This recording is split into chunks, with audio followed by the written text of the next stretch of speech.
Hello students, how are you all? I hope you all are doing great. Welcome to your science class. So in previous class we did our chapter number 5 and I hope you all revised the chapter very well. Now in today's class we are going to deal with our next chapter, which is chapter number 6, and the title of the chapter is Materials Around Us, right? So in today's chapter we are going to learn about materials, right? और उसके अलावा बच्चों हम देखने वाले हैं what are the properties of materials, what are the texture, color and hardness. After that we are going to classify materials based on the similarities and differences as well. After that we are going to see different metals, for example your glasses, your metal, your plastic, and we will see how we can make specific object from those materials. So let's start with the chapter. तो सबसे पहले हम बात करेंगे warm up की. So बच्चों warm up में आपको यहाँ पे कुछ क्वेश्चंस दिए हुए हैं. So आप इमेजिन करिए कि आप उठे हैं और आपको उठते ही ढेर सारी चीजें दिखती है अपने आसपास, जैसे कि आपका ब्लैंकेट आपको दिखता है, आपका स्कूल बैग आपको दिखता है, या फिर जिस प्लेट में आप खाना खाते हैं वो प्लेट आपको दिखता है, राइट? क्या आपने कभी सोचा है कि ये जो सारी चीजें हैं वो कौन से मटेरियल से मिलकर बनी है? So look at this pictures. यहाँ पे आपको 3 पिक्चर्स दी हुई हैं, कप की, बुक की और चेयर की. तो आपको इन तीनों पिक्चर्स को देखना है और आपसे कुछ क्वेश्चंस पूछे गए हैं, आपको उनके आंसर्स भी देने हैं. तो सबसे पहले आपसे पूछा गया है what do you think they are made of. आपको क्या लगता है कि ये जो पिक्चर्स में दिए गए ऑब्जेक्ट्स हैं वो किन मटेरियल से बने हैं? सो बच्चों अगर हम कप की बात करें तो वो सिरेमिक का बना हुआ है. अगर हम बुक की बात करें तो कार्डबोर्ड या फिर पेपर का बना हुआ है. और जो आपका चेयर है वो वुड का बना हुआ है. फिर उन्होंने हमसे सेकंड क्वेश्चन में पूछा हुआ है which one would you choose to sit on. आप इन तीनों में से कौन से ऑब्जेक्ट पे बैठते हैं? सो बच्चों हम चेयर पे बैठते हैं, तो आपका आंसर होगा चेयर. फिर लास्ट क्वेश्चन में हमसे पूछा है बच्चों which one would you use to drink from. आप इन तीनों में से कौन सी चीज को यूज करते हो कुछ भी चीज पीने के लिए, राइट? ड्रिंक करने के लिए तो हम कप का यूज करते हैं. सो इसी के साथ हमने अपना वार्म अप कंप्लीट कर लिया है. हमने तीनों क्वेश्चंस के आंसर भी फाइंड आउट कर लिए हैं. So let's start with the chapter. So बच्चों जो मटेरियल्स होते हैं वो हमारे चारों तरफ होते हैं, राइट? फॉर एग्जाम्पल जो मैंने कपड़े पहने हुए हैं वो मटेरियल से मिलकर बना है. जिस घर में हम रहते हैं वो मटेरियल का मिलकर बना है. एंड जो यूटेंसिल्स है, जिन बर्तनों में हम खाना खाते हैं वो भी मटेरियल के मिलके बने होते हैं. So everything is made up of different materials. तो हर एक चीज अलग अलग मटेरियल से मिलके बनी है. इन दिस चैप्टर हम एक्सप्लोर करने वाले हैं बहुत सारे मटेरियल्स को और उनके यूजेस को भी हम इस चैप्टर में कवर करने वाले हैं. सबसे पहला टॉपिक बच्चों हमारे पास है ऑब्जर्विंग ऑब्जेक्ट्स अराउंड अस. बच्चों आफ्टर द समर ब्रेक, जैसे ही समर ब्रेक खत्म हो जाता है, you return to your classroom. आप वापस अपने क्लासरूम में चले जाते हैं, वापस स्कूल चले जाते हैं, राइट? एंड आपको ढेर सारी डिफरेंट ऑब्जेक्ट्स दिखाई देते हैं अपने अराउंड. नाउ ये जो ऑब्जेक्ट्स होते हैं बच्चों वो डिफरेंट मटेरियल्स के बने होते हैं. जैसे कि कुछ ऑब्जेक्ट आपके पेपर के होंगे, कुछ वुड के होंगे, क्लॉथ के होंगे, ग्लासेस के होंगे, मेटल के भी हो सकते हैं, प्लास्टिक के हो सकते हैं या फिर क्ले के भी हो सकते हैं. सो मटेरियल क्या होता है बच्चों? A material is anything that is used to make an object. कोई भी ऐसी चीज जिससे कि हम एक ऑब्जेक्ट को बना रहे हैं उसको हम मटेरियल के नाम से जानते हैं. नाउ ये जो मटेरियल्स होते हैं बच्चों वो किसी भी ऑब्जेक्ट को उसकी शेप देते हैं, उसकी कलर देते हैं, उसको फील देते हैं और वेट भी मटेरियल्स देते हैं. फॉर एग्जाम्पल आपने देखा होगा कुछ चीजें बहुत ज्यादा स्मूथ होते हैं, कुछ बहुत ज्यादा रफ होते हैं, कुछ ऑब्जेक्ट हैवी होते हैं, कुछ ऑब्जेक्ट लाइट वेट होते हैं. तो इन सारी चीजें जो हमें दिख रही है, जो हमें डिफरेंट प्रॉपर्टीज देखने को मिल रही है बच्चों, वो मटेरियल्स की वजह से होते हैं. बाय ऑब्जर्विंग दीज मटेरियल्स हम क्या कर सकते हैं, हम अंडरस्टैंड कर सकते हैं हाउ ऑब्जेक्ट्स आर सिमिलर और डिफरेंट, कि कैसे जो ऑब्जेक्ट है वो एक जैसे हैं या फिर डिफरेंट है. कोई भी सब्सटेंस जिसको हम यूज करते हैं किसी भी पर्टिकुलर ऑब्जेक्ट को बनाने के लिए उसको हम मटेरियल बोलते हैं. तो आपको हमेशा ही मटेरियल की डेफिनेशन याद रखनी है. What is material? Material is any substance which we are using to make any object that is known as material. Now look around and notice the different object. आपको अपने आसपास देखना है कि आपको कौन कौन से ऑब्जेक्ट दिखाई देते हैं, राइट? एवरीडे आपको बहुत सारे ऑब्जेक्ट दिखाई देते हैं. आपको उन ऑब्जेक्ट के नाम लिखने हैं और ये भी बताना है कि वो कौन से मटेरियल से मिलके बने हैं. फॉर एग्जाम्पल यहाँ पे आपको एक टेबल दिया हुआ है और यहाँ पे आपको आइडेंटिफाई करना है मटेरियल्स को। सो यहाँ पे आपको ऑब्जेक्ट्स दिए हुए हैं और उसके अलावा आपको मटेरियल्स भी दिए हुए हैं, what they are made of, मतलब कि वो किस चीज से बने हैं। सो अगर हम बात करें चेयर की, तो चेयर बना होता है बच्चों वुड, प्लास्टिक या फिर मेटल का। नोटबुक पेपर या फिर कार्डबोर्ड का बना होता है। जो आपकी विंडो है वो ग्लास या फिर मेटल की बनी होती है। जो वाटर बॉटल है वो प्लास्टिक या फिर मेटल का बना होता है।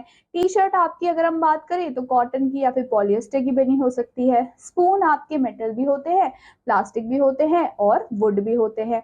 जो डेस्क है जिसपे आप पढ़ाई करते हो वो वुड का भी बना होता है, वो मेटल का भी बना होता है।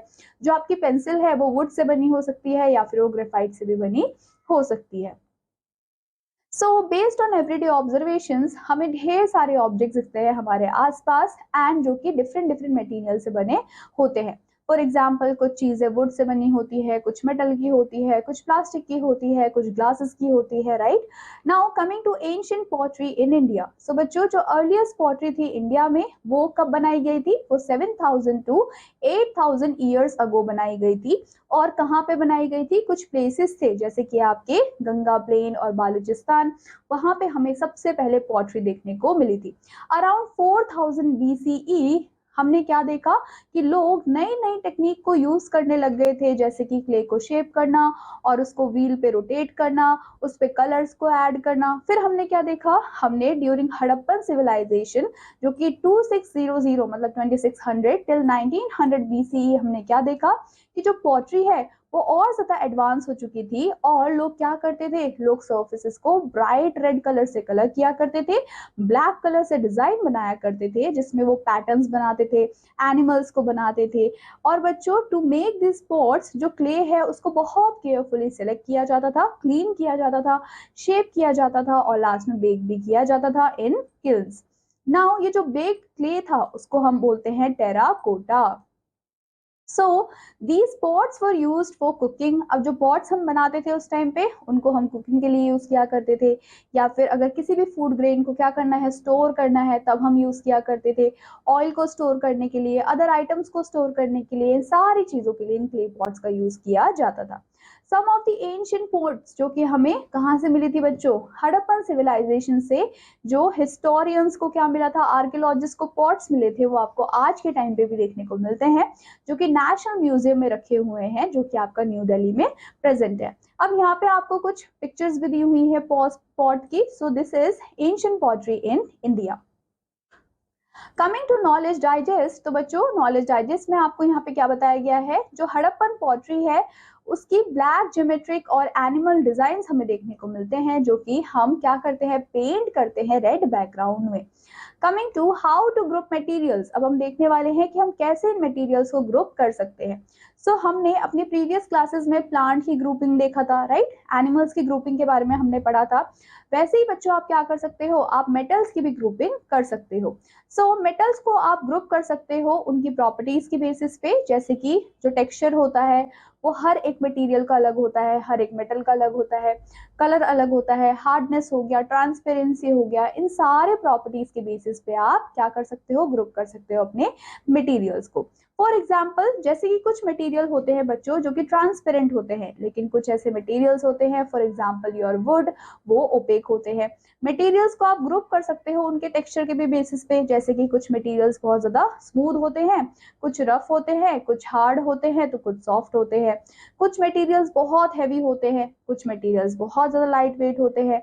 जैसे कि अगर आप बात करो किसका बच्चों? आयरन का, तो वो थोड़ा हैवी होता है। प्लास्टिक की अगर हम बात करें तो वो थोड़ा लाइट वेट होता है। So by grouping material based on their different properties, तो बच्चों हम जब ग्रुप करते हैं मटेरियल्स को उनकी प्रॉपर्टीज के बेसिस पे, तो हमारे लिए अंडरस्टैंड करना काफी ज्यादा इजी हो जाता है कि उसके यूजेस क्या है एंड कैसे वो सूटेबल है सर्टेन ऑब्जेक्ट्स को बनाने के लिए। इसी वजह से हम क्या करते हैं बच्चों? हम ग्रुपिंग करते हैं। अब हम देखेंगे एक टर्म को विच इज क्लासिफिकेशन। तो बच्चों क्लासिफिकेशन क्या होता है? So it is a method of storing objects. हम क्या कर रहे हैं? हम सॉर्टिंग आउट कर रहे हैं ऑब्जेक्ट को। So the method of sorting objects into groups, हम क्या कर रहे हैं बच्चों? हम ऑब्जेक्ट को सॉर्ट आउट कर रहे हैं, हम ऑब्जेक्ट को ग्रुप कर रहे हैं on the basis of their similarities. तो उसी को बच्चों हम बोलते हैं क्लासिफिकेशन।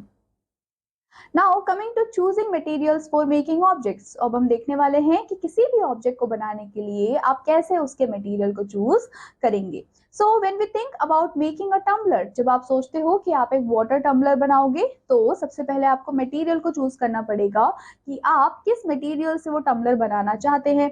अब अगर आप टम्बलर बना रहे हो विच मीन्स कि ऐसा कोई मटेरियल यूज करना पड़ेगा जो कि वाटर को होल्ड करके रख पाए, जैसे कि आपका प्लास्टिक है, मेटल है या फिर ग्लास है। नाउ जो चॉइस ऑफ मटेरियल है वो डिपेंड करता है किस पे बच्चों, प्रॉपर्टीज पे एंड पर्पस क्या है ऑब्जेक्ट का उस पे। फॉर एग्जाम्पल अगर आप टम्बलर बना रहे हो तो टम्बलर को स्ट्रॉन्ग होना चाहिए और वाटर प्रूफ होना चाहिए। एंड समटाइम जो डिफरेंट पार्ट्स होते हैं ऑब्जेक्ट के, उनसे क्या किया जाता है, उनसे अलग अलग ऑब्जेक्ट्स भी बनाए जाते हैं अलग अलग मटेरियल्स का यूज करके। जैसे कि फॉर एग्जांपल अगर मैं एक पेन की बात करती हूँ तो आपने देखा होगा पेन की जो बॉडी होती है वो प्लास्टिक की बनी होती है, उसकी जो टिप होती है, निब होती है, वो मेटल की बनी होती है। अंदर आप देखोगे तो इंक फिल होती है जो कि आप राइटिंग के लिए यूज करते हैं। तो हमने क्या देखा, हमने डिफरेंट डिफरेंट मटेरियल्स को यूज करके एक ऑब्जेक्ट बनाया। सो बच्चों ये शो करता है कि जो प्रॉपर्टीज होती है उसके अकॉर्डिंग क्या यूजेस है मटेरियल्स के, और ये हमें डिसाइड करने में भी हेल्प करता है कि हमें किस मटेरियल को यूज करना चाहिए। उसके बाद यहाँ पे आपको एक एक्टिविटी दिया हुआ है, ये एक्टिविटी आपको अपने स्कूल में परफॉर्म करना है। Now coming to sports ball, अब बच्चों जो स्पोर्ट बॉल होते हैं उनको हम ग्रुप कर सकते हैं उनके साइज के बेसिस पे, कलर के बेसिस पे या फिर टेक्सचर के बेसिस पे, या फिर आप उसके बेसिस पे भी कर सकते हो कि कितना ऊपर तक वो बाउंस करते हैं। नाउ हर एक टाइप का जो बॉल होता है बच्चों वो स्पेसिफिक मटेरियल से बना होता है एक स्पेसिफिक स्पोर्ट के लिए। फॉर एग्जाम्पल अगर मैं फुटबॉल की बात करती हूँ तो वो लेदर और सिंथेटिक मटेरियल से बना होता है ताकि हम बहुत इजिली उसको किक कर पाए। जो टेनिस बॉल होता है वो रबर का बना होता है ताकि हमें बेटर बाउंसिंग मिले। इन द सेम वे जो ऑब्जेक्ट होते हैं हमारे आसपास उनको हम ग्रुप करते हैं किसके बेसिस पे, उनके शेप के बेसिस पे, उनके कलर के बेसिस पे, उनके मटेरियल्स के बेसिस पे। इन द किचन, अगर आप किचन में भी जाते हैं तो बहुत सारे सिमिलर यूटेंसिल्स हैं जिनको हम एक साथ स्टोर करते हैं। And in a grocery store जो स्पाइसेस होते हैं उनको हम एक सेक्शन में प्लेस करते हैं, जो ग्रेन्स होते हैं, पल्सेस होते हैं, उनको हम एक ही सेक्शन में प्लेस करते हैं। तो हमने क्या किया हुआ है, ये हमने ये ग्रुपिंग की हुई है, हमने क्लासिफाई किया हुआ है। और इस क्लासिफिकेशन की वजह से, इस ग्रुपिंग की वजह से हमारे लिए हेल्प हो जाता है, हमारी हेल्प हो जाती है, हमारे लिए ईजी हो जाता है ताकि हम फाइंड आउट कर पाए और हम इजिली यूज कर पाए ऑब्जेक्ट को which is based on their properties.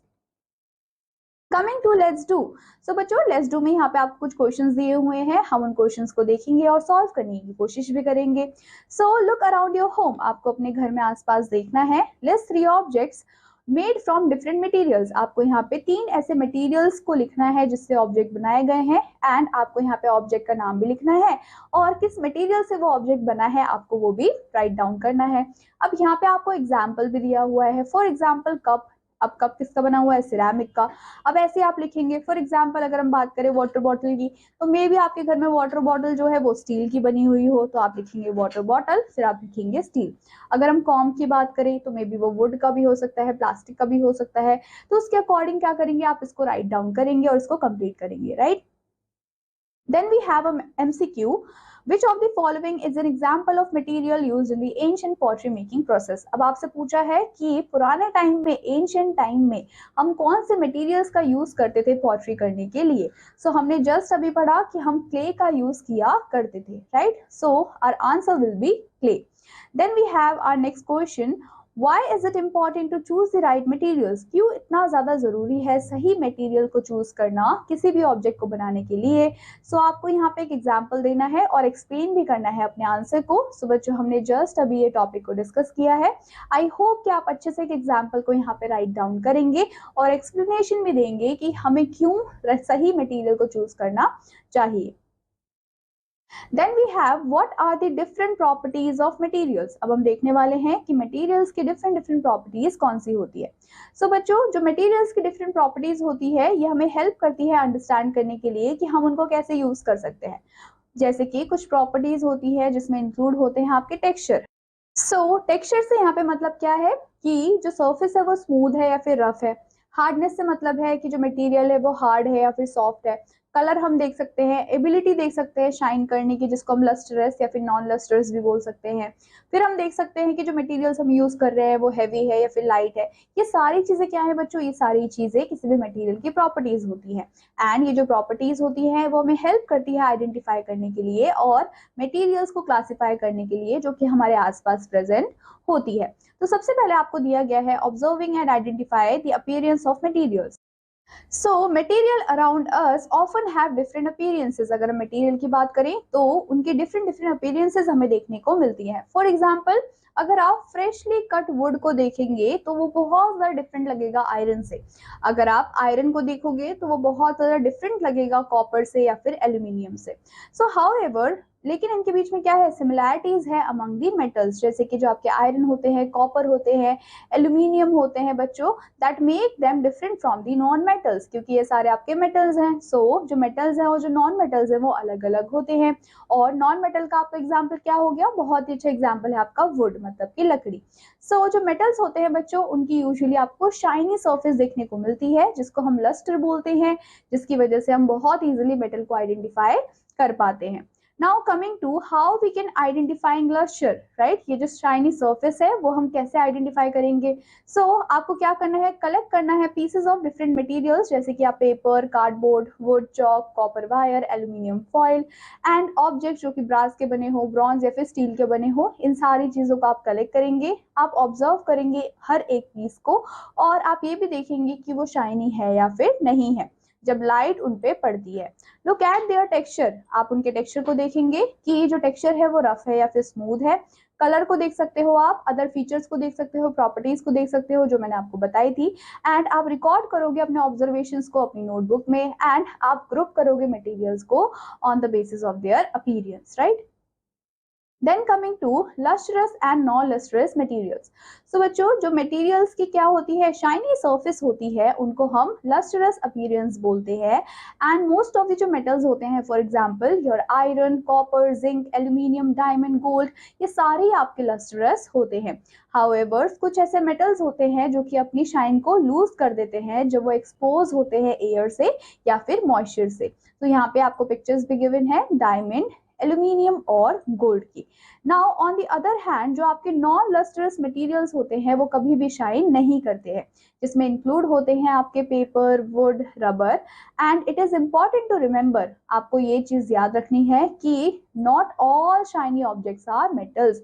जरूरी नहीं है कि जो भी ऑब्जेक्ट शाइन कर रहे हो वो मेटल ही हो, क्योंकि कुछ ऐसे मटेरियल्स होते हैं जो हमें शाइनी तो दिखते हैं लेकिन वो मेटल नहीं होते हैं, क्योंकि उनके सरफेस को पॉलिश किया जाता है या फिर हम बोल सकते हैं कोट किया जाता है बहुत ही थिन लेयर ऑफ प्लास्टिक से या फिर वैक्स से या फिर अदर सब्सटेंसेस से, जिसकी वजह से वो हमें शाइनी तो दिखाई देते हैं लेकिन वो मेटल्स नहीं होते। नाउ बच्चों, ये जो कोटिंग्स है वो सरफेस को ब्राइट बना देती है, रिफ्लेक्टिव बना देती है, even though they are not metals. So यहाँ पे आपको पिक्चर गिवन है, ये पिक्चर है आपके पेपर की, वुड की और रबर की। सो बच्चों, इसी के साथ हमने क्या कर लिया है, हमने यहाँ पे different different properties of materials को कंप्लीट कर लिया है। आई होप आपको ये सारे टॉपिक अच्छे से समझ आए होंगे, क्योंकि जो रिमेनिंग टॉपिक्स है वो हम कवर करेंगे अपनी नेक्स्ट क्लास में। टिल देन आपको इन सारी चीजों को क्या करना है, रिवाइज करना है। I will meet you in your next class with remaining topics. Till then take care and bye bye.